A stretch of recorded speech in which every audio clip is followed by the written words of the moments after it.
What's up, guys? Coach Frost here. Today, I got to sit down with attorney Brandon Renken. We talked Harvard soccer team, 20 years of Jiu Jitsu, and what it's like being a big-time attorney here in Houston. Hope you guys enjoy. Ladies and gentlemen, boys and girls, people of all ages, step right up. Come see the man with the plan. This man's got an anaconda choke. He's got a pretty good joke, and he can hit you with a lawsuit. The early bird gets the worm. This guy will make you squirm in the courtroom or on the mat. It's a brown belt on the mat and a black belt in the courtroom. Ladies and gentlemen, Brandon Renken. Good to see you, dude. Good to see you. Thanks for having me. I'm glad you're here. I'm glad to be here for sure. So I have a few rants I want to go on, but before we get into my rant, and for my rants, I don't know if I need a therapist or a lawyer, but You probably just need a jiu-jitsu instructor. just somebody to choke some sense into me. Yeah, exactly. Well, we were just talking about rock steady boxing and Parkinson's. Do you want to keep going on that one? Yeah. So Rocksteady Boxing is a therapeutic boxing program for people with Parkinson's. And when my father was diagnosed with Parkinson's, I'm going to get the year wrong, but it was something like 10 years ago. And when I found out, I was already practicing jiu-jitsu, so I was at the gym all the time. And my mom mentioned that there was this boxing program. So I signed my mom and my dad up to just box at Elite for a year. Yeah. So they did that. And then my mom really liked it. My dad his effort is questionable, right? Mm-hmm. Sometimes he's not willing to put in the effort, but my mom is like a dynamo. So when it was nearing the end of their boxing at Elite, I was like, well, look, if you want to go and figure out how to actually do this, you can go get certified. And I think I mentioned it to Eric too, and Eric might have gone. Yeah, he went. I remember he went with you guys. Yeah, so my mom and Eric went, and one of my sisters, and they got certified in Rocksteady because it's like a licensed branded thing. Yeah. And ever since then, it's become like a huge part of my mom's life. She teaches probably 20 classes a week. Yeah, and my sisters do it. This was all pre-COVID, so this is like, what, 6 or 8 years into this now? Yeah, they've been, yeah. So when they went and got licensed I want to say it was like 15. Oh, wow, 10 years So yeah, and they started having classes just in a Gracie gym up by where they lived. Yeah. And they, got some space and paid some monthly fee. Yeah. And now it's expanded. They have 2 spots where they do it. No way. Yeah. That's awesome. And my mom at any time of the day is teaching a boxing class. No way. Yeah. And they've had people who go to their classes who started coming to the class in wheelchairs who walk now. That's awesome. Yeah. I've heard so many good stories about that program. It's crazy. And what the thing that shocked, I think the thing that shocked my sister about it most when she first went, because now both my sisters are certified, I think, but is that they're like, so Indianapolis is the home of Rocksteady Boxing. That's where you go. Yes. That's where the product started. And when you go up there, they are brutal. What do you mean? Like, they expect you to beat the shit out of your boxers. Like, don't treat them like they Don't have treat a them like disease. they're- Like, don't, nothing like that. And they demand a lot. They push, and that's all part of the program. So, I think my sister's and my mother's program is a little bit gentler. But they put these boxers through their paces. Like, I like to think of it as feet to the fire rather than sink or swim, right? They push you as close to your limit as you can get, and then like, okay, we need to pull you back a little. And they don't put up with, Yeah, nobody can say I can't or I won't or I don't want to. It's great, and it's interesting because I'm sure you've experienced this in your career. It's one thing for the students, but it reinvigorates the teachers too. It's to see the people have the breakthroughs? Or? No, just to do it. Like my mom, I don't think my mom has ever had anything that she fell in love with doing, right? As a career, as a focus or something. Yeah. I think my mom probably wanted to be a homemaker. Like she wanted to be a housewife. And she's had several lives since that was a possibility. That's cool, dude. But this is the thing where she's like, I want to do this all day, every day. Dude, I've heard the saying, your misery becomes your ministry. Right. That seems like it applies here. Like, oh my gosh, what are we going to do? And then just falls into this thing that she loves doing. Yeah. And I mean, she's created an entire community there. I just got a text message from her this morning saying they want to get a strength and conditioning person to come in because their classes are so full. And that's great. Awesome, it's dude. Great. Yeah. And so how many Rocksteady programs are there here in the greater Houston area? Do you know? It's a good question.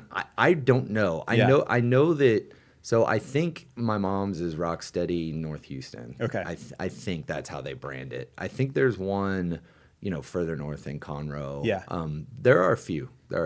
Wow. So for anybody with Parkinson's diagnosis, this is like, I don't know what kind of medicine they have for Parkinson's, but aside from medicine, this seems like the best thing you can do. Yeah, and it's one of the few things that is restorative. Like a lot of the medicines are maintenance. Yes. And honestly, I should know more about Parkinson's medication. I don't. Yeah. My mom and my sisters have really kind of dedicated a lot of time to thinking and learning about it. But the mind muscle connection, it can draw people back. I was telling you before we got on the podcast, my mom has had people start her class not thinking that they could walk anymore, and got really rehabilitated to the point where now they walk into class, they do all the drills. Like it's So, okay, why the boxing versus like CrossFit or? So I don't know. It has something to do with, I don't know if you watch West Wing. I didn't really, but one of the things that the president in that show did was he always played chess or did little puzzle games, right? He did crossword puzzles. And one of the things they said, because I think, and people who love West Wing are going to get me wrong, I think he was starting to have the symptoms of some disease. I don't know if they ever said what it was. But one of the things they said is, you really have to continue practicing the use of your mind to solve problems. Okay. And the way that applies to Parkinson's and the way it applies to boxing is a lot of boxing is counterintuitive. So it's not just I'm moving my muscles because I have to. You have to think about, like I said, it's the mind-muscle connection, right? Yeah. And we know this in Jiu Jitsu, like so much of body mechanics is not intuitive. Totally. When you step into it. Yeah. And for boxing, you're standing, you're moving, your hips, your chest, your arms, right? They all have to kind of work together. And that's the type of complex problem solving that your mind is doing while you're navigating that path from your foot to your hand, right? And connecting those things, I think, is what really gives a benefit to boxing. Whereas, you do strength training and it's like, sure, there's form and there's ways not to get injured, but most of it is like, get this weight off of me. It's much, even if somebody's just hit pads for 2 minutes, by that last 30 seconds, you're like, okay, 1, 2, 3, duck, 2, 3. Right. Trying to keep up with that. Well, and you start to realize like, okay, if I'm not doing this right, it feels wrong, right? There's a record scratch. Yeah. Right. So you really do have to think about it. And I've heard part of that program, the yelling, like the vocalization when they're hitting the bag and stuff like that, is part of it. Well, and what I was talking about earlier, I that's definitely true, but also the way that Rocksteady students get treated, right? They get treated like, hey, you've come to this class and it's a fitness, it's a mind body class, and we're not going to be soft with you, right? Yes. Like it's like kids discipline, right? Like yes. We are going to get you in here and you're going to do the work, and you're not going to say I can't do it, and you're not going to say I don't want to do it, right? Yeah, we've had a handful of folks with Parkinson's come in because they've seen the Rocksteady, but maybe we're closer to one of our locations. For sure. And they've done more of a one-on-one private type session. And I've always, they've had benefits, but I've always felt in a group setting would be much better for those folks. Right. And like you said, having a coach that is used to dealing with them and knowing their limits, because that's a big part of like 100%. When you're coaching somebody that's maybe coming in on a walker, you're like worried they're going to fall the whole time, and like, oh, I don't know if I should push this person, or I don't know if I should put the brakes and what on. usually happens is you pull back too much. Exactly. Yeah. And you got to get them uncomfortable. And these people are older, and there's some empathy that goes on between the coach and them. But if you're like your mom and your sister that are doing this every day, I'm sure they're not putting up with too much. Huh? No, they don't. And they really have built a community. All I give it all to them. They kind of created it out of nothing. Dude, but that's so cool. Yeah, I mean, and when you think about it, all of their students would have nowhere to go but for what they're doing. Yes. So it's a big deal for sure. And is Parkinson's, do they know how, I mean, is it environmental? Is it the exposure to chemicals? So again, people are going to tell me I'm wrong about this. My understanding is that there's a certain chemical, and the lack of it or the shortage of it causes Parkinson's. And we all have a certain amount of that chemical to start. And like I said, doctors are shaking their head and saying he has no idea what he talks about. But essentially, if you live long enough, everybody ends up with some form of Parkinson's because you outlast the chemical. Oh, wow. Right? But the people who get Parkinson's have a shortage. That's my understanding. Yeah. It's my very elementary understanding. Well, good for them and good for you guys for No, doing it's that, great. dude. It's great. They half the well, and it's also awesome because I have a daughter. She's 10, and when she stays with Nana, they go and teach classes. No way, Yeah, man. yeah. It's And great. she's into it too? Oh yeah, for sure. That's awesome. I've got an 11-year-old, so I'm right there with you. Yeah. Wow. Super cool. Yeah, it is. It is. Well, I've got a couple of rants I wanted to go on. Let's hear the rant. These politicians keep texting me. Sure. You guys are like big law firm. Mm-hmm. If I had $1 zillion and just wanted to hire you guys to put an end to political texts, how could we do it? We couldn't. I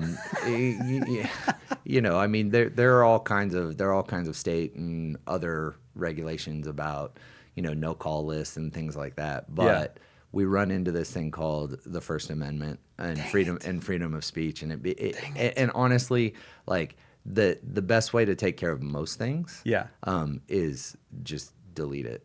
They won't stop. I delete it. I report it. I text stop. I do all those things, and they keep coming. Well, and what's funny is, that's a funny example of it, right? Or just an annoying example of it. The more problematic example of it is something I've dealt with Elite and a bunch of clients, which is just fraudulent reviews online and things like that, right? When people go online on, whatever it is, Yahoo, Google, whatever, and leave bad reviews on a restaurant, a gym, a business, a law firm, anywhere, you can review anything online. Yeah. The individual's capability of getting even a blatantly false review taken down is almost zero. Oh, wow. So we, Elite MMA, some competitor of ours gets on there and says these guys are terrible. Even worse, some competitor tells all of their students, "Hey, I don't care if you've ever been to Elite or even know what it is. Get online and leave thousands of bad reviews." That happens, huh? Yeah, for sure. And because of the First Amendment, right, and because of freedom of speech, and because of other statutes that we don't need to get into detail of that protect the platforms, right, whether it's Facebook, Yahoo, Google, whatever it may be, make it really, really hard to counteract those actions, right? And if they're coordinated and if they're predatory, they can be extremely devastating especially to small businesses. We've learned that the reverse is also true, right? Positive versions of that can also be extremely effective. You see people like the TikTok or the Instagram people who go and try new places that nobody's ever heard of, and then suddenly that place goes out of business not because they didn't have enough business, but because they couldn't keep up with the onslaught. I hadn't heard that. Wow. And that started with TV, right? It started with Anthony Bourdain going to small shops in small towns, or what's his name, the Flavor Town guy, Guy Fieri, right? Going to small diners and advertising places that can't handle a 10x increase in their usage. So, wouldn't that be what took you guys out? Oh, we had too much business and couldn't hang. Well, and it's wild. I remember reading an article years ago on an In-Flight magazine about a 50-year-old burger place in Portland, Oregon. They got one visit from one of those shows and they couldn't keep up with the growth. Wow. But to your, or back to my point, I guess your point was annoying texts, but back to my point, the negativity online and the statutory rubric and the First Amendment, right, should encourage everybody to be a little bit more skeptical about what they see online, about places that they want to try or want to go, because anybody can go on Yelp and say this was terrible. And I acknowledge that people who had terrible experiences can do that. The problem is people who had no experiences can also do that. Yeah. And you can't tell the difference between the two. Yeah. Wow. Okay, so there's zero shot of me stopping these text messages. For sure, zero shot. And if I reply stop, or if I send them a mean back, none of that matters. So if they have a disclaimer that reply stop to this, and you reply stop to that, they should stop. But they have like a million other numbers, right? It's what they do. It's like lemmings, It's like, for whatever reason, I'm constantly getting. I get politicians randomly, and usually they're addressed to the wrong person. Okay. Right? Hey, Mark, or hey, Bill. You know? But I also get random ads for like personal loans, right? Texted to me and calls, and I'll get calls from 30 different numbers within an hour, and you go and look at the messages they left, and it's all the same computer. Right.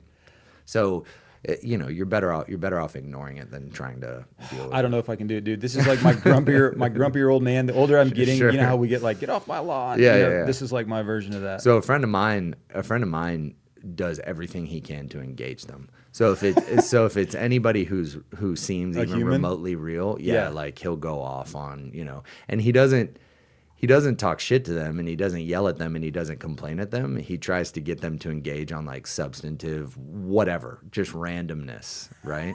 It's pretty funny. But he also does that on Yahoo, right? Or when Yahoo was a thing, he would go on Yahoo Answers, people ask questions, and he would just like, he's like a reverse troll. But he just provide answers, based on nothing. I don't know if I want to get into trolling these folks, but it's not worth it. It's not worth the time. Like for sure. I think about this all the time. And I tell people this all the time. It's a hard lesson to learn, but it's an important one. The best way to get revenge on your enemies is to not be like them. Okay. And that applies here too. Dang it, dude. All right, so I'm still not over this. So, like I had one. Yes, a couple days ago, there's some local SBISD school board. Sure. I don't know what it is, but there were elections yesterday. I had no idea they were even going on. I don't even know they're going on. Yeah.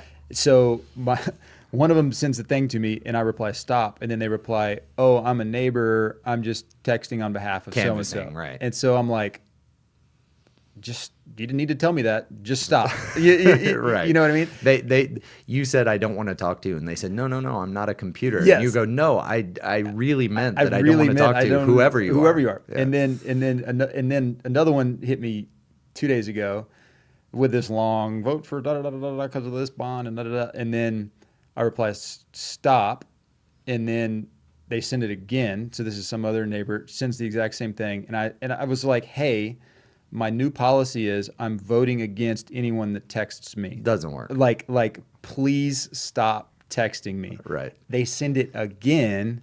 So then I made a childish meme of their candidate, and I wrote no solutions, just text, and sent it back. It's like, hey, found this online about your candidate. Well, let me ask you this.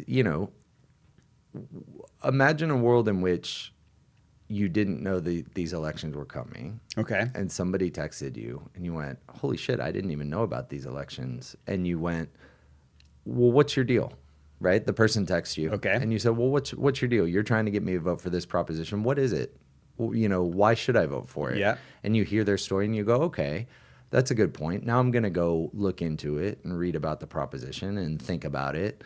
And then suddenly, right, something you didn't even know existed, you're giving realistic consideration, you're participating in democracy. Like, is that a bad thing? No. Right. So, your options for responding to these stimuli are either you do nothing, which who cares, right? You get frustrated about it, which it ruins your day, probably doesn't affect the other person's, or you take it in and go, you know what? Good info. Thank you. Right? I get into trouble with this all the time with an even dumber thing. I buy Instagram products, right? Okay. If a product's on my Instagram like 1,000 times, I sometimes get sucked into it. Yeah, right? I'm Like with you. Yeah. I'll buy the grip strengthener or whatever the hell it Yes. is, the gum that cures your cavities, right? Yes, like I got some of that. Yeah. Whatever it is. And for sure, sometimes 6 months later, I'll get a product in the mail and I'm like, what the hell is this? And I realize, oh, it's that Chinese thing that I bought on Instagram. But every once in a while I'm like, you know what? This gum's all right. So the Instagram ads, the social media ads, you're cool. Yeah, I get that. Right. There's some quality. Yeah. So, I could ignore them, in which case nobody's affected. I could engage with them and get screwed, right? Or I could engage with them and get something out of it. 2 out of those 3 solutions aren't bad for me. Maybe when I retire and I have like more time on my hands, then I can engage with these people. But you don't need to engage. Like you are wasting more time worrying about it than you would be engaging. Forever, I just did like delete and report as junk, but now you're on it. Now I'm like, I'm sick of this. It feels like these politicians have written themselves above the law. I'm going on some rant. Well, no, they haven't, because a child could do the same thing. They could text you randomly, and so could a business. I mean, it has very little to do with them being politicians. Everybody who's annoying can find a way to annoy you on your phone. This has been a good therapy session. I hope so. Do you charge extra for the therapy? No. This is one of those things like, that meme that is like, it's like a woman who looks distraught, and it says, my husband solved all my anxiety. He told me to just not be anxious anymore. Right. That's what's happening here. I'm just telling you, I'm not solving the problem. I'm trying to tell you it's not really that big of a problem. So just ignore it. Well, that's one of the things I like about you. On the handful of times you've helped us out at Elite with some random legal stuff, you're very therapist and attorney. I think, well, it's interesting that you say that, because if you look at the names of a lot of lawyers are referred to as counselors, advisors, whatever, and one of the ironies about I'm a trial lawyer. One of the ironies about being a trial lawyer is everybody thinks that the trial lawyers are the ones who start all the fights. Right. Typically the trial lawyers are the ones who are like, hey, like the consequence of picking this fight is going to be all of these things, and I know how to navigate all of those things, and I'm capable of navigating all those things, and I'll advise you through that, and our strategy will be good.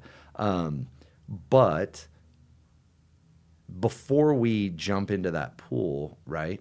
What's your end game? Like, what's your real end game? Yeah. Because the path we're about to go down, let's talk about state court litigation in Houston, Texas, is, probably a 2-year path minimum, right? Even if you have a simple dispute.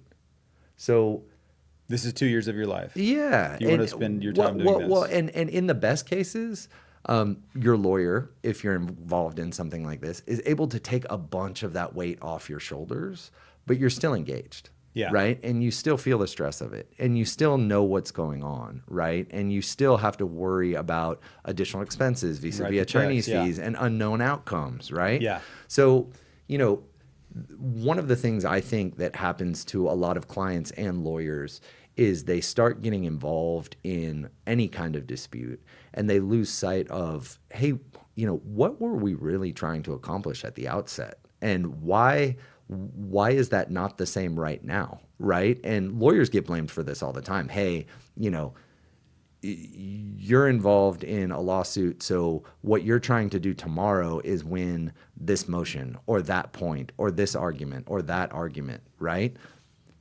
But really what you should be focused on is the outcome that you're trying to achieve, right? And you have to see both the forest and the trees, right? You have to know that there are the daily fights that you're going to get in, or the systematic procedural fights that you're going to get in. But the thing that really matters is the outcome that you're focused on.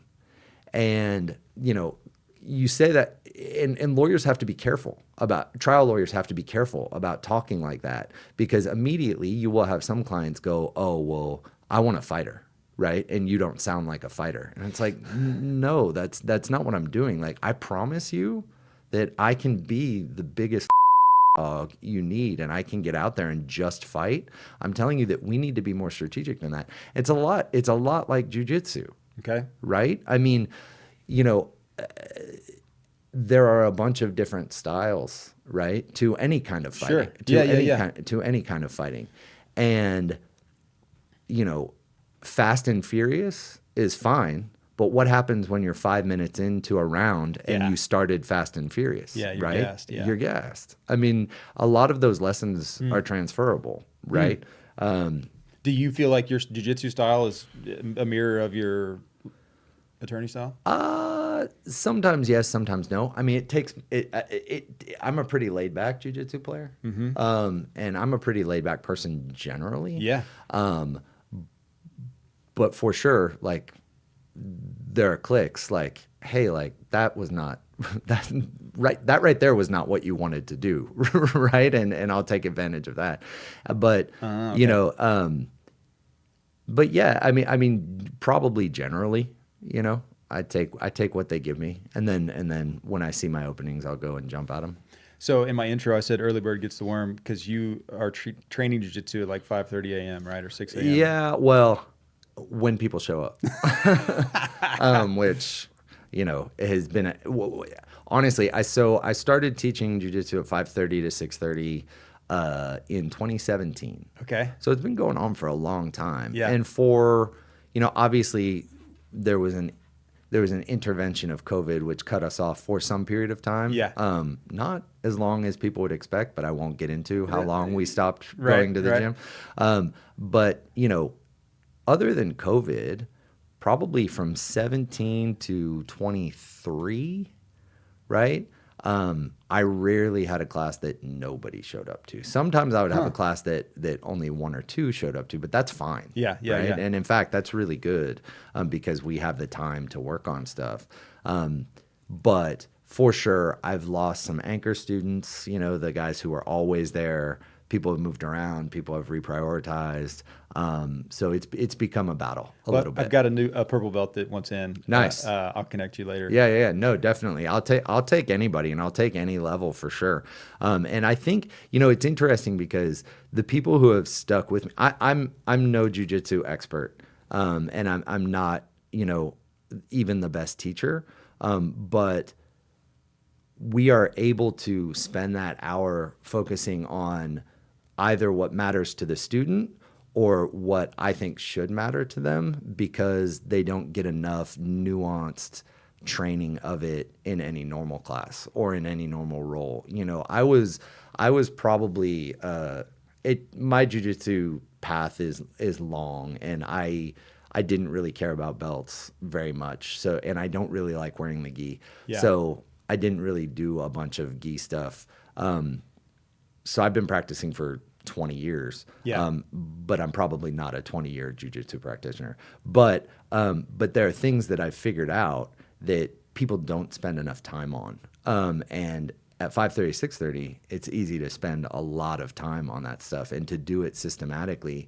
And it's always interesting to me because despite the fact that I'm nothing special at jiu-jitsu and I've never been taught how to teach jiu-jitsu, Because nobody will get up that early and come teach you. yeah. But the people who come consistently to my class notice it, right? Like that's the thing that really keeps me getting up at 4:50 to drive over there. Dude, you're a hustler. You've always been a hustler?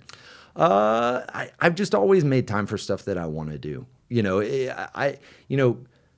The reason I started the 5:30 class was because I had a kid. I mean, my typical practice was to go Tuesdays and Thursdays, right? And even that, sometimes we had to miss because the guy mentioned earlier, Dave, and I would go Tuesdays and Thursdays. We lived in the same apartment building. We worked at the same law firm, so we'd leave and go. And even then, we'd have work would intervene and get in the way and all of that stuff. And then you have a kid, and I really want to be with her. Like I don't want to be a helicopter parent, but I like to watch her skateboard and I like to watch her play hockey. And I like to just, if I'm not at work, I like to be with her.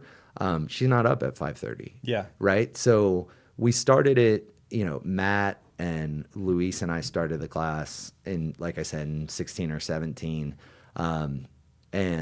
That was why, because if I get up and do it at 5:30, then I've done it and I don't have to find a way to fit it into my schedule. So you weren't early morning workout guy prior to having kids? No. Oh, dude, that's awesome. Yeah. Good for you, I mean, I always could, right? But I don't think I'm best early. I'm definitely not. I can't do anything physical before noon. Yeah. And I don't think, honestly, I don't think early is necessarily the best time to do jiu-jitsu either, right? Yeah. I think you're better off if Choking your body's is an warmed up a afternoon little thing. bit. Yeah, for sure. But like I said, as long as if I can get one other person, right? And, sometimes it's funny because we went through a period of like a year and a half where it was like 6 or 8. And it was like, holy shit, like this is a real class. But honestly, a lot of the people love it when it's just 1 or 2 other people because there's a lot of focus there. All right. So anybody listening, if there's any other psychos that want to get up at 5:30 a.m., Yeah, Brandon. Monday, Wednesday, Friday at Greenway. There you go. Elite MMA Greenway Plaza. So why did you get into jiu-jitsu? Did you play other sports as a kid? So I played soccer in college. I played everything growing up, right? Everything that I could afford. I grew up super poor, but I played everything that I could afford growing up. I love basketball. I'm from Texas, so I played football. Yeah. But I played mostly soccer. Did you grow up here in Houston? I grew up in Northwest Houston. Oh, yeah. cool. Like Cypress? I went to Side Creek. Oh, cool. Yeah. And I grew up there. I mean, I wasn't born here. I was born in South Dakota, but came here when I was 4. Yeah. But I quickly started focusing on soccer more than anything else. I played that in college. You're tall. I mean, I was a goalkeeper. Oh. So yeah, I mean they always put the big kid in goal, right? That So makes sense. yeah. Where'd you go to school? College? Harvard. So so I had some goals when I was in junior high and high school.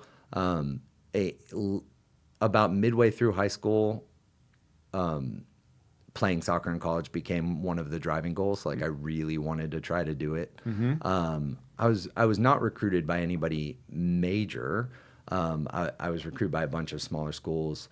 I started kind of aggressively recruiting Harvard on my side. You recruited them versus them recruiting you. Yeah. See, you're a hustler. I knew it. Well, I didn't know what you were supposed to do and not supposed to do, and there was no internet. People weren't making. This is the late 90s? So I graduated in '99. Oh, me too. Yeah. Yeah. So people weren't making videos then. It was just kind of the start of that industry, right? Of people really, really taking advantage of college kids. Yes. So, I would call the soccer office and leave messages on the machine. And it's funny because now I know all the coaches who were listening to those messages, and they just like laugh. And they were like, "This kid keeps calling." Yeah. It was funny. Leaving messages on the machine. I would leave messages. It wasn't even like an email back then. No. There was no email. And then when I was a junior in college, I went and visited. I didn't go on a recruiting trip, but I went and visited by myself or with my dad. And I think my parents were hoping that I wouldn't like it. Why? Because Harvard's expensive. It's expensive. Yeah. And my mom wanted at the time. I think my mom wanted me to go to West Point, which is a whole nother story. But mainly because it's free. But so we went up, and I really felt comfortable there. So I really continued to contact them and to be in touch with their coaches. And it turns out, I think what happened is, there aren't a whole lot of recruiting positions for goalkeepers. Okay. Because you don't need that many on the team. I think what happened, and nobody's ever explained this to me in any kind of detail, but I think what happened is they had one number 1 goalkeeper recruit. They kind of put all of their eggs in his basket, and he ended up going to Princeton. And as a result, they made me their number 1 goalkeeper recruit. So I ended up being recruited. I ended up going to Harvard and playing soccer there. Scholarship? They don't do scholarships. No. So Ivy League does. That's right. It has to be educational, right? No, Ivy League doesn't do educational scholarships No either. way. It's all need based. Oh, that's right. That's So- right. They check your family's income and all that. Right? Yeah. Yeah. I mean, I had a bunch of other private scholarships. My mom basically said, "Hey, look, if you want to go, you got to figure it out." So I was applying for like a scholarship a week, national merit scholarships, whatever it was. So then I got in and I went, and this is a long way to answer this question, but I went, and so my introduction to college was preseason soccer, right? So no students were on campus. It was just soccer players and football players because soccer and football are both fall sports, and it was brutal. The physical stuff was not very hard. I was in good shape, especially for a goalkeeper. Yeah. It was taxing because it was more than I'd ever done before. I mean, we were doing 3-a-days, and it was just soccer all the time. Like you get bruises on your feet that are exactly where your cleats are because you're in cleats. Yeah. 6 hours a day, 8 hours a day. But I wasn't very talented, Okay. right? So like my confidence took a beating. And when you're a goalkeeper, that's a problem. So it was hard. It was really, really hard.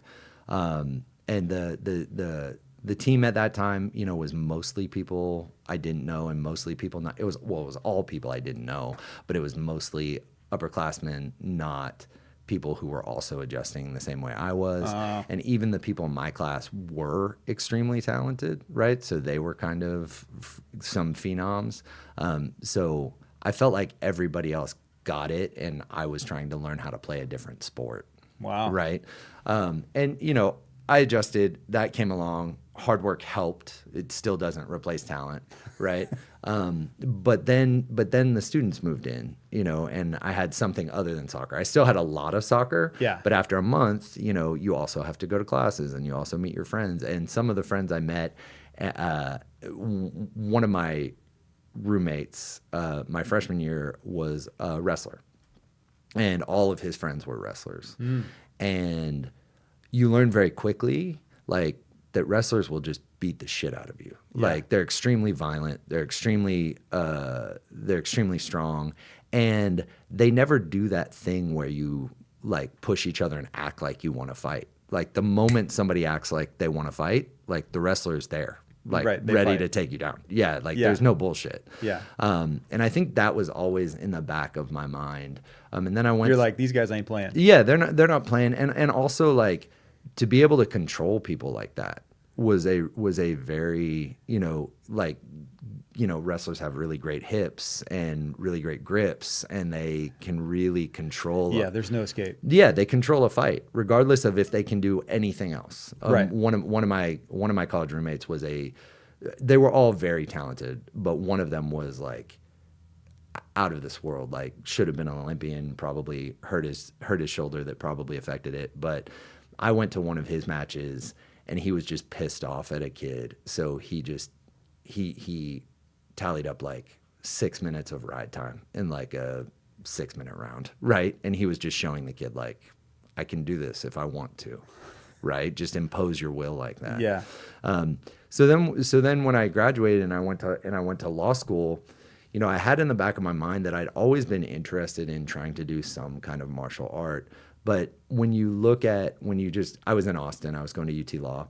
And when you drive around, like, most of the arts, especially at that time, right? There was maybe one jiu-jitsu school in Austin at that time, maybe. Phil, yeah. You know, so you drive around and most of the schools you go to are teaching some form of dancing, right? Like karate, Sure, like sure. it's all just kind of choreographed movements. Sure. And I didn't want to box because I didn't want to have a headache all the time. Yeah. Right. But I wanted to if I was going to do it, I wanted to do something where I was really, really fighting. Or where I thought I was fighting. So I did find a place that taught a combined art that I think the guy made up. It might actually exist, who knows? But it was called like Kaju Kenbo or something. And it had a combination of, there was definitely like deep form stuff, right? Like strength forms. So this is 2004, 2005? This was 2002. 2000. No. I graduated college in 2003. So yeah, this was 2004, 2005. Okay. Yeah. That was still early days. Super early. Trying to find legit jiu-jitsu places. Yeah. So, you know, I did that and I went, and it was fun and it was a good introduction. And there would be like jiu-jitsu days, you know, because it was a combined art. So we'd learn like one thing or whatever here and there. And then I graduated law school. I came back to Houston. I was studying for the bar. And when you're studying for the bar, you don't really do anything else. So you have a lot of, and I study, but I'm not a person who's going to be willing to study for 12 hours a day. Right. It's just not worth it to me. So I was looking for something to fill time. I was running a ton, but, you know, I couldn't go to the Y and play pickup basketball as easily as I could when I was in high school because everybody's at work, right? Yeah.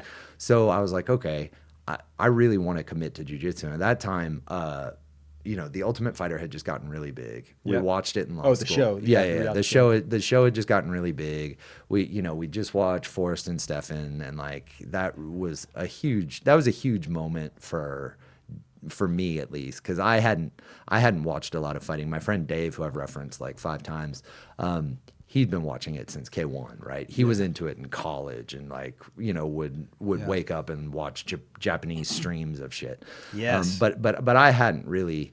And then Ultimate Fighter came around. I was like, okay, like this is what I want to do. So when I was studying for the bar in Houston, you go around Houston at that time, there may have been 4 or 5 gyms, but I could only find 2, right? Elite and Urban Jungle. Yeah. Right. Yeah, yeah. And there was probably, like I said, there were probably a couple more. Yeah, there was maybe 4. Urban Jungle was way closer to me, but their schedule didn't really work out. Yeah. So I started going to Elite, and I think that was the year that was 2006. I think High had just gotten his black belt. Yeah, that sounds about right. So I started training and have just been going ever since. That's awesome, dude. Yeah.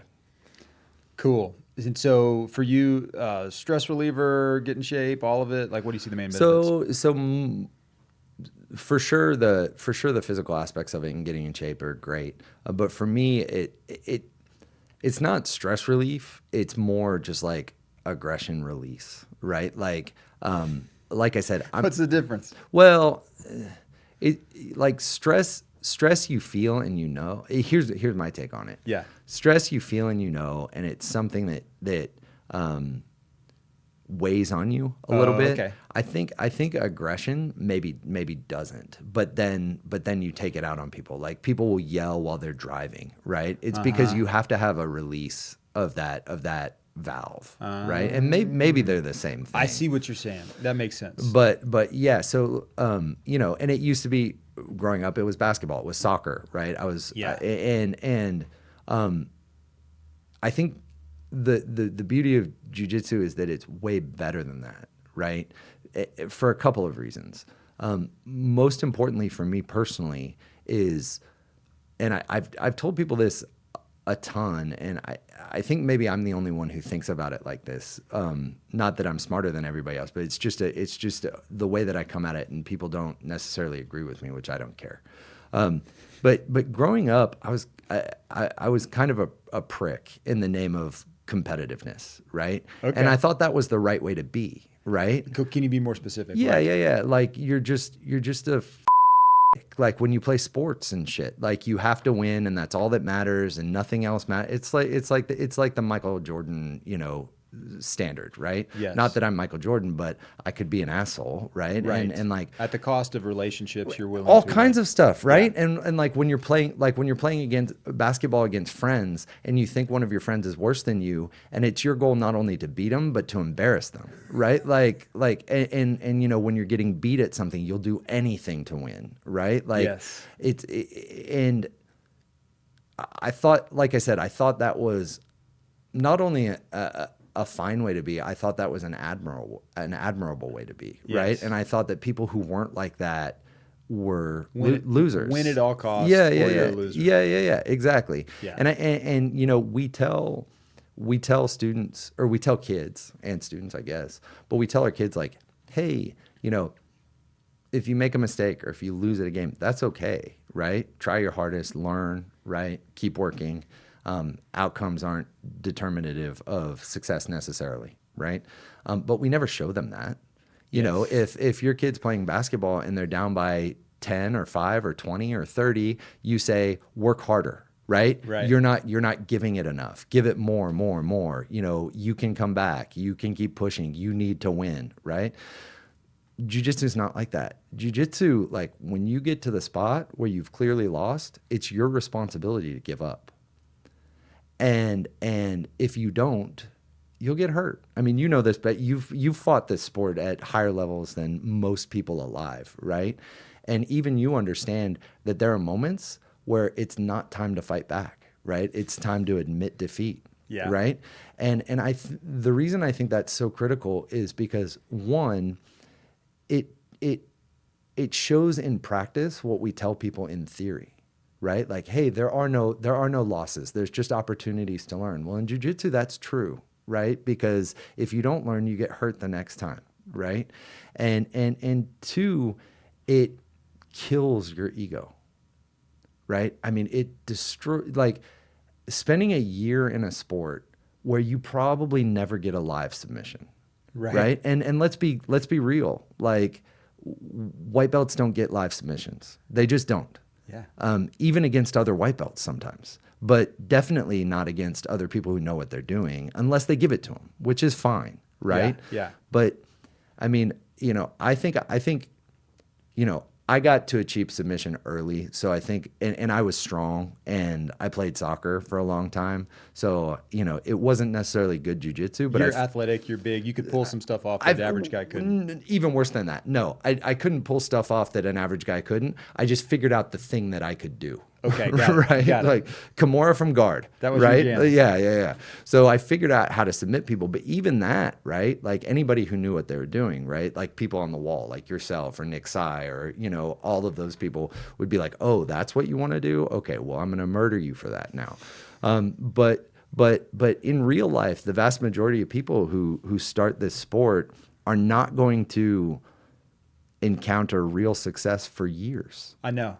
And I've had friends who I've said, "Hey, I wish you could fight jiu-jitsu, but you're not going to be able to handle it. You won't hang. You won't last." No, because the you have to be able to let your ego go. I see that. Yeah. Well, and it's funny because lawyers are talked about.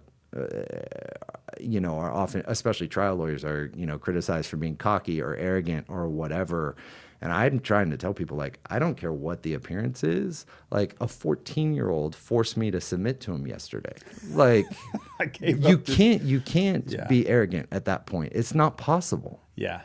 And I wish even the most competitive kids, or maybe especially the most competitive kids or adults, I wish they would spend a year on the mats 100%. losing, and not losing because they fought to win, losing because they admit that they had been defeated. Yes. I think that's massively important. Yes. I think the majority of people walking around that you pass on the street every day, no matter how skilled or unskilled they are, I think the majority of them have never admitted to being defeated at anything in their lives. Right.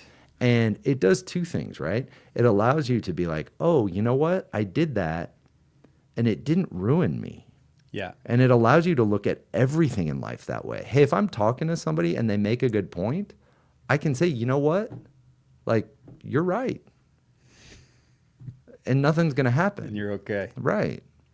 And I think that is hugely critical. Like the death of the ego that happens on the jiu-jitsu mats, I think, is more powerful than anything that happens. I know. I think about that a lot too. I've even thought about putting together like a learning to lose campaign, like promoting losing. And I try to set up new students, especially like the type A's that you're talking about, that were successful D1 athletes or successful business guys, and that whatever that Michael Jordan, Devin and I were joking, the Bobby Knight sort of mentality. Sure. Like, and you're right. If they can survive, it's good. But I see a lot of them come in and they try to muscle people around, or they try this or they try that, and they sort of get with the program for a little bit.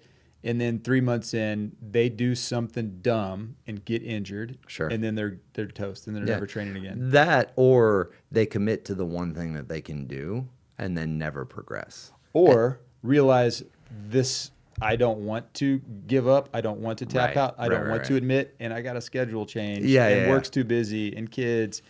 For sure that happens a lot. The other thing that so that's something I don't like that happens at jiu-jitsu. I wish people could get past that. One thing that happens at jiu-jitsu that I really like is, like I said, I've been doing this since 2006. It's 2025. I've been at Elite MMA for 20 years, right?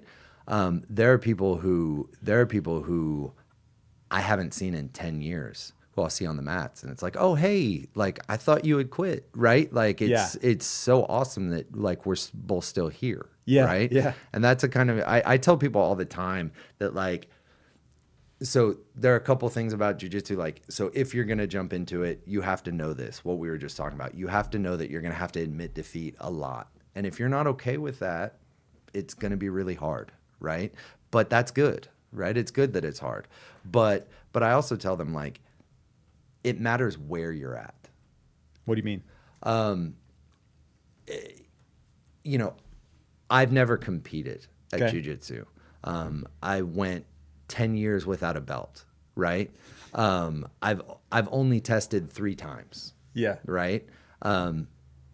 And I have been to schools, because I've been to jiu-jitsu schools around, definitely nowhere near as many as you and the people who are really focused on this, but I've been to a lot. Yeah. And in a lot of states and a lot of countries. If I'm ever anywhere for more than 2 or 3 days, I'll go fight. That's awesome.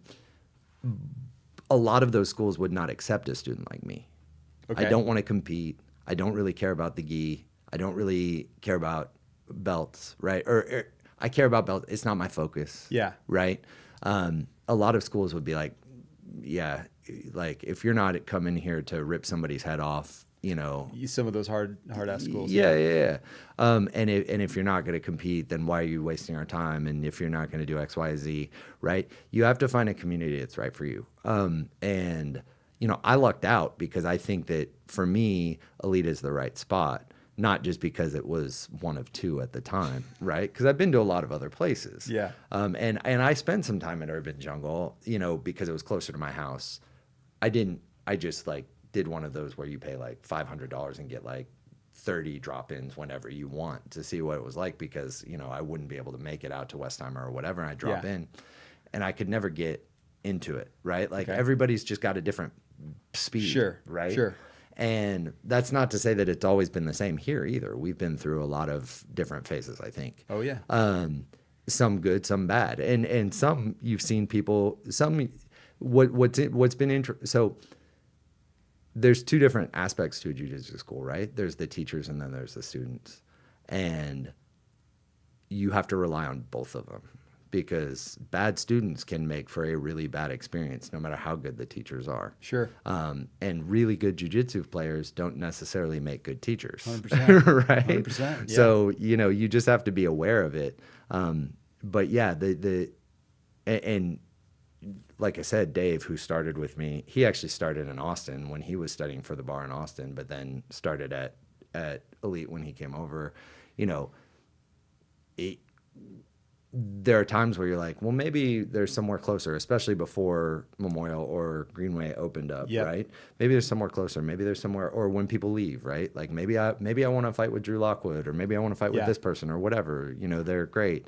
But it's just the community that changes your relationship to the sport and the school.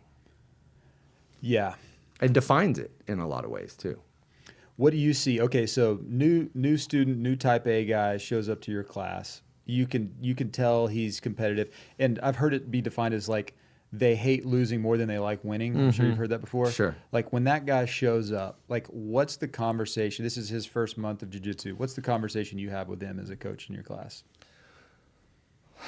So depends. Okay. Right? You get those type of people who just want to fight. Right, and they don't want to take the time, right? And they need to, but if they just want to fight, I'll fight them.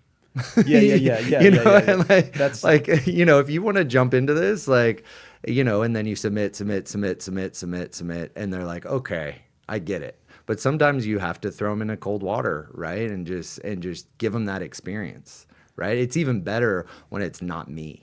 Right. When you walk into my class and I'm teaching it, and look, I'm not the biggest or strongest guy in the world, but I'm 6'4", 240. Yeah. Right. Like if I get on the way, and I teach people like, hey, the way to win jiu-jitsu is to not be on the bottom. Right. And when I started, if you had asked me for the first 10 years of my career or my life in jiu-jitsu, I would have told you I prefer being on the bottom. Okay. Right. It wasn't until I was like a late stage purple belt, early brown belt that I was like, oh, this top pressure.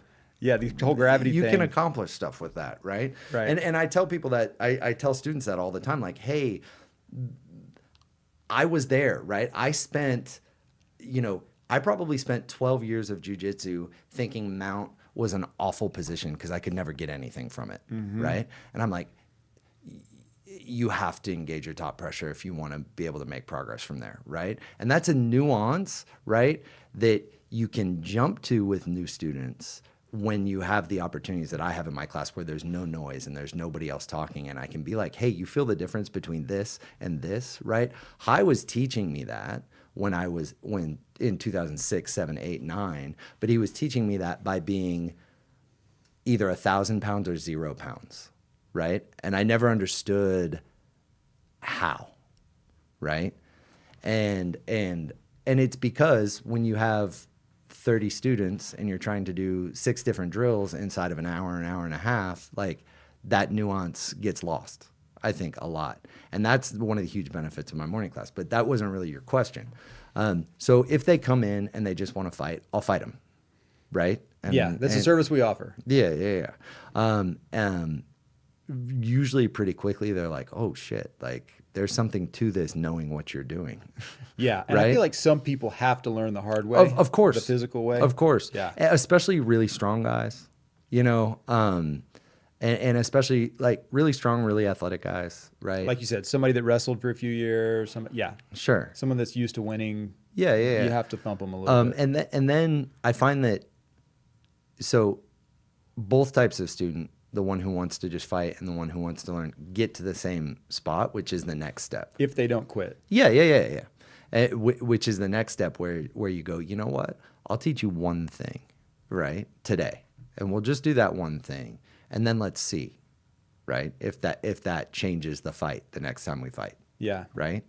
And I think, and then it's just a matter of feeding them with a fire hose, right? And even like that type A, that person who has to win, that person who really wants to be focused on winning rather than learning, when you bombard them with like, oh, hey, here's another 5 things. Oh, here's another 5 things. Here's another 20 things that will make you better. At some point they realize like, holy shit, this is a way steeper learning curve than I've ever been exposed to. And it's going to take some time. Dude, to speak to that, we just, we're revising our kids' curriculum. Yeah. All right. Like it's 52 weeks of the basics. Right. The basics. Right. Like we're not even going super details. Well, 52. It takes one whole year to get the basics. Well, and this helps me with young associates too, right? Like in law firms, right? Because, you know, as a first year lawyer, you've been to law school, you have no idea how to be a lawyer.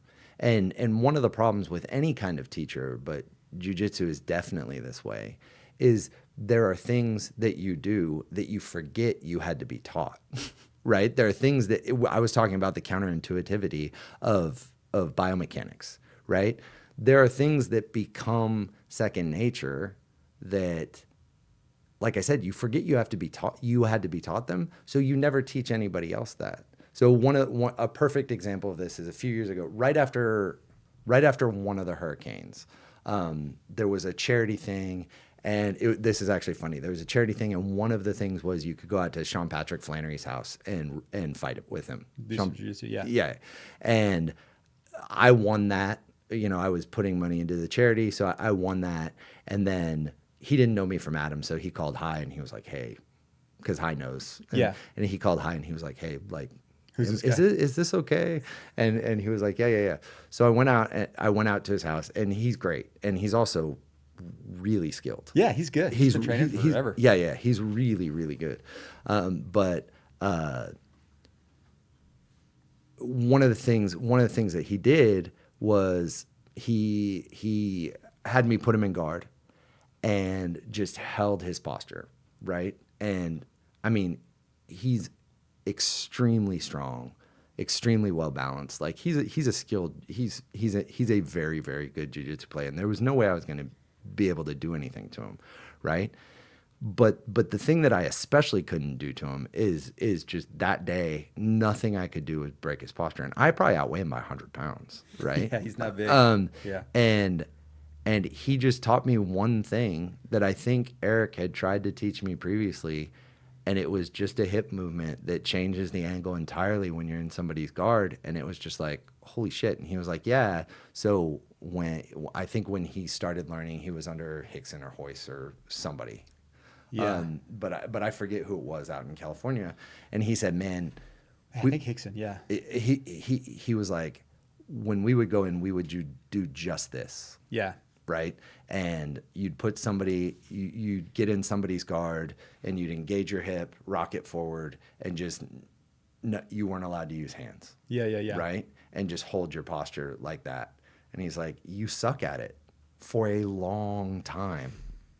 Right?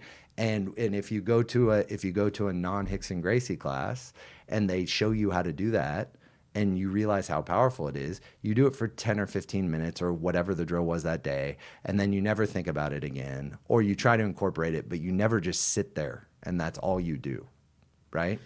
And he was like, but that would be all we do. And he's like, and you see what happens, like you're not moving me from that position. Yeah. And like I came back and I was like, I had that one few hours with him, and I was like, oh my God, because then I started incorporating that into breaking guard, and I was like, that pressure is entirely different now, and it's just like this game has become totally easy, right? And it was just like a tiny little nuance that I had just missed somewhere in my training. So, okay, as a guy that you've been doing it 20 years, I'm in that same boat. Do you think we have a disconnect with the brand new student, the guy that signs up today, that's however old, 20, 30, 40, 50 years old, in that it's hard for us to relate to a beginner and how maybe scary it is, and how we can, I struggle with, how do we communicate to this new guy that this is going to suck? I tell everybody, like, hey, your first couple weeks, if you can just like get through the warm-ups without needing a water break, Yeah. like that's goal number one. Yeah. So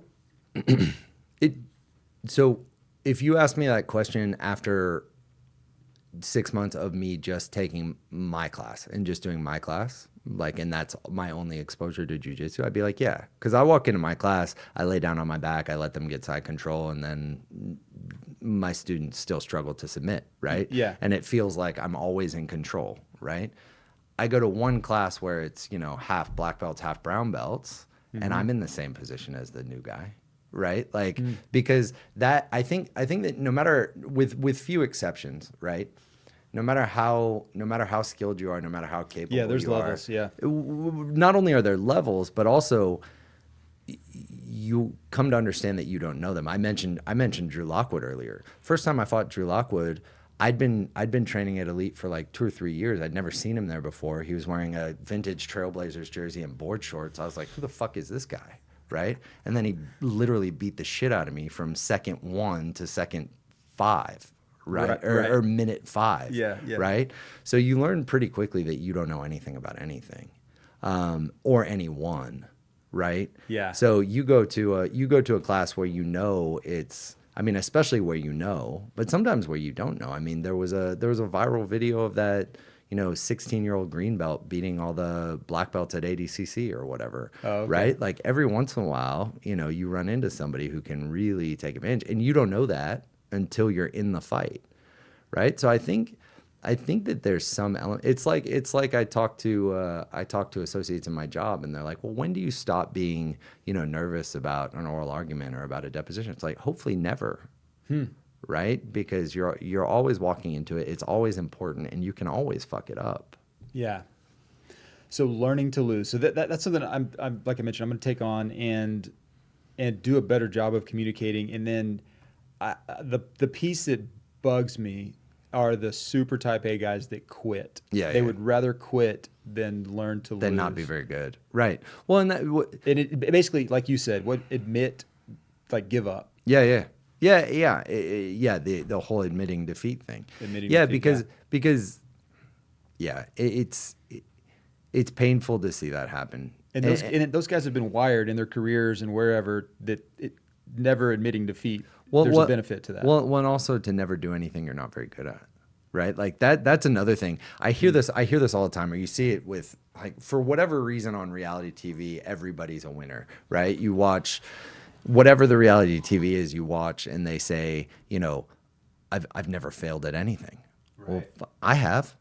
I failed at stuff all the time. Yeah. Right. And at jiu-jitsu, I fail at stuff 1,000 times a day, even when I'm successful. Sure.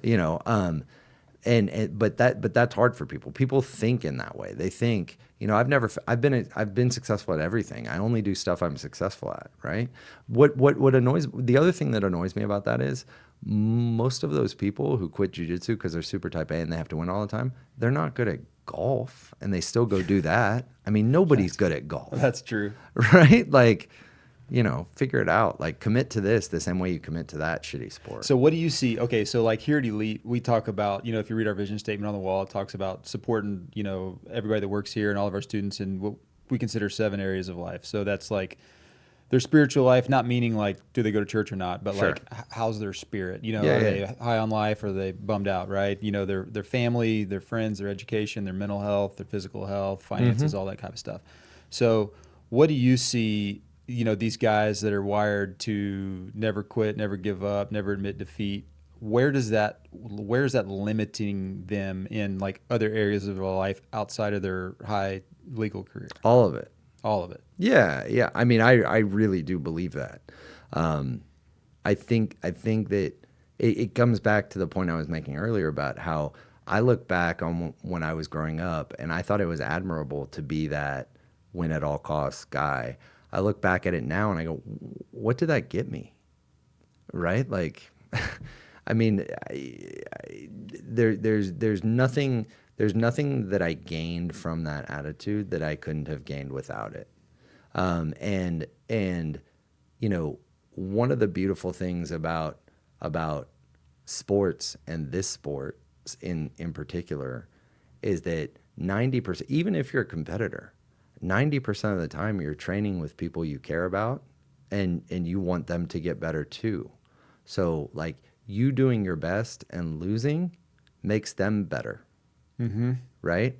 And that's part of your goal, right? Shouldn't it be? It's just, it's not surprising to me. It's just, it is a frustrating aspect of any sport when people only think of outcomes, and outcomes are literally the only thing they don't control, right?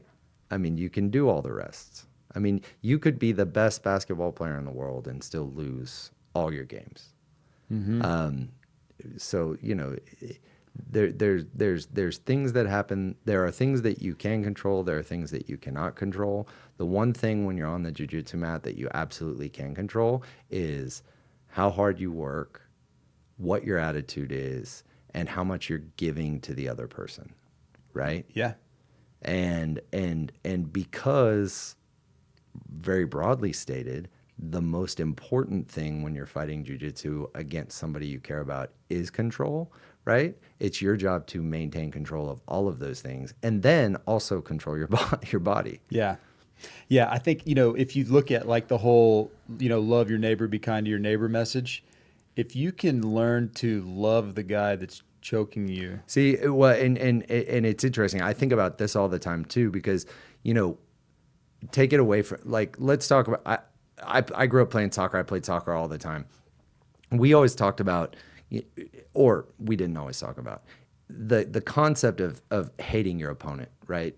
Being the ops, or them being the bad guy, or whatever, is extremely common in sports mythology. It's normal. But let's break that down a second, right?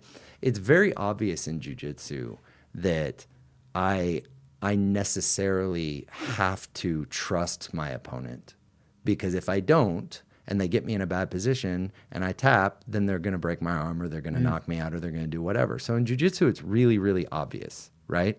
I probably have more trust for my opponent than I do for most people I encounter, right? Necessarily. In everyday life. I'm putting my joints, my bones, all of that. When I fight a super heavyweight, Ram comes to my classes all the time. Like, I trust him to get on top of me and not just break all my ribs. Yeah. Right? Like, there's a lot of trust, and it's very obvious. And then we go to regular sports and we go, no, you can never trust your opponent. You have to hate them. And it's like, well, wait a minute. It's probably the case that even in that sport, I trust my opponent more than I trust my own team, because I'm trusting my opponent to not slide tackle me and break my leg, to not break the rules, to not, to play the game to the best of their ability, and to push the limits where is acceptable, but certainly not where it's not. And we know that's the case because when people do things outside that realm, it's shocking, right? Even the tiny stuff. right? Basketball is a great example. When we see somebody undercut somebody going to the basket, that's shocking to us. You know why? Because we trust them not to do that. We trust this person that we hate not to do that, right? Yeah. And it's also super obvious in football, right?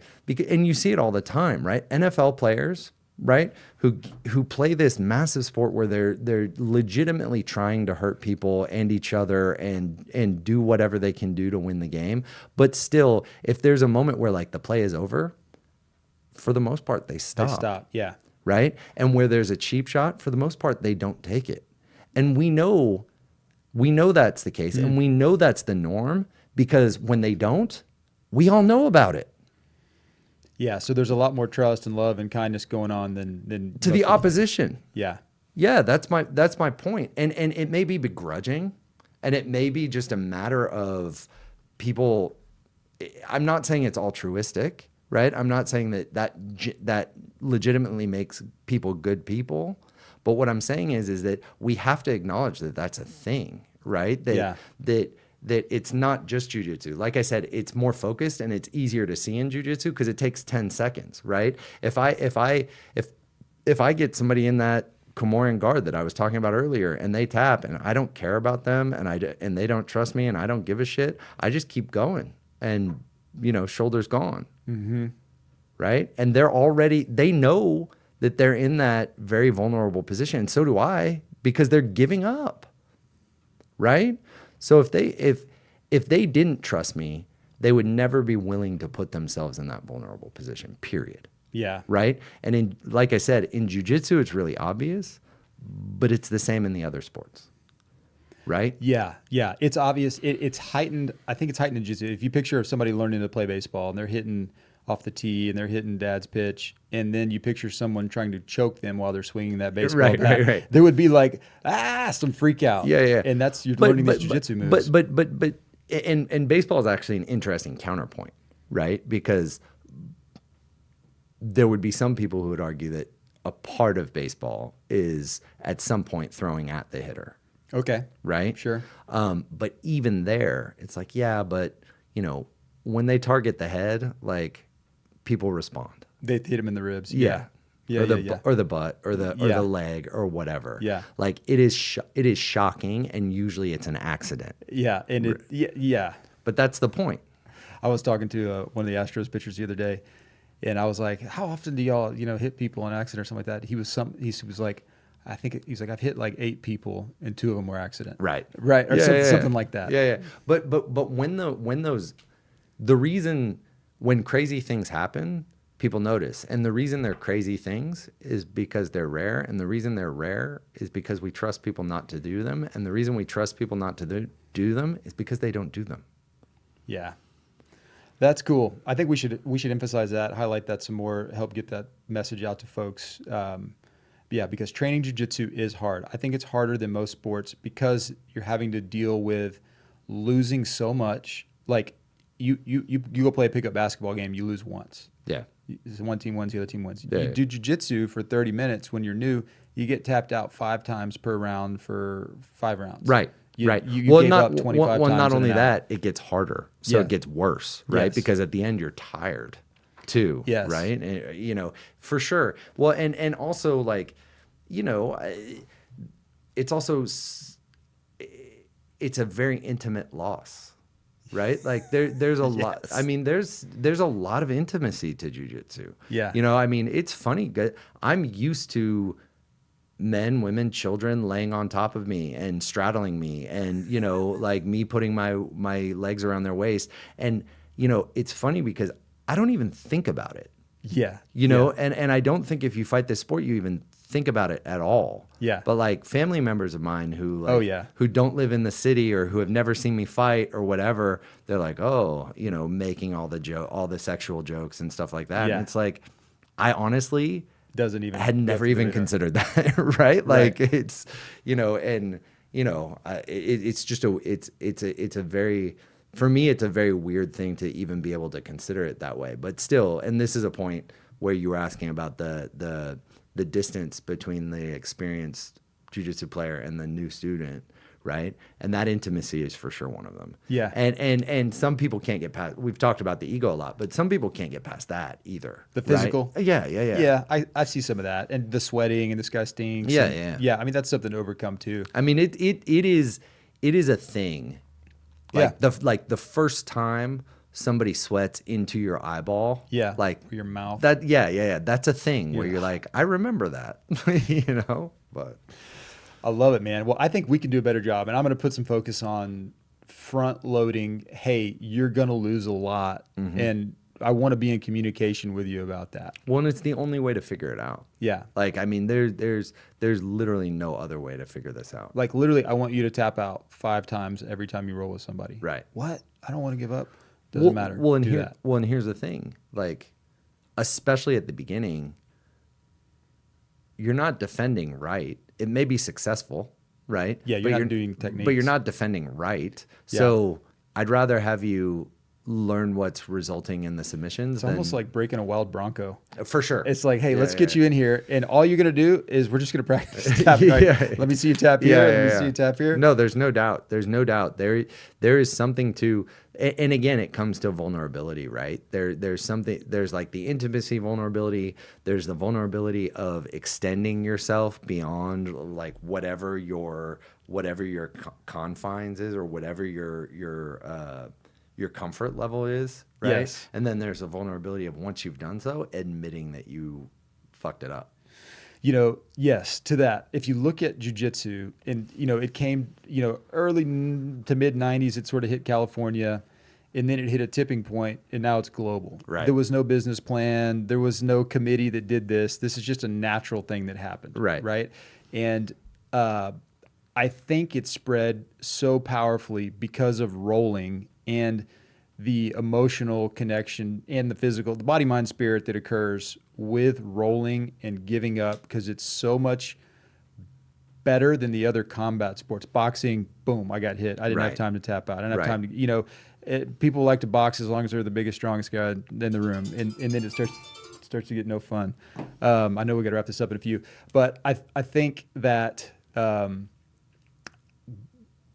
given the opportunity to, I lost my train of thought with that alarm. You were talking about how it spread from California. It spread because of rolling. Because of rolling, and it's like this it's like it's alive. It's like this.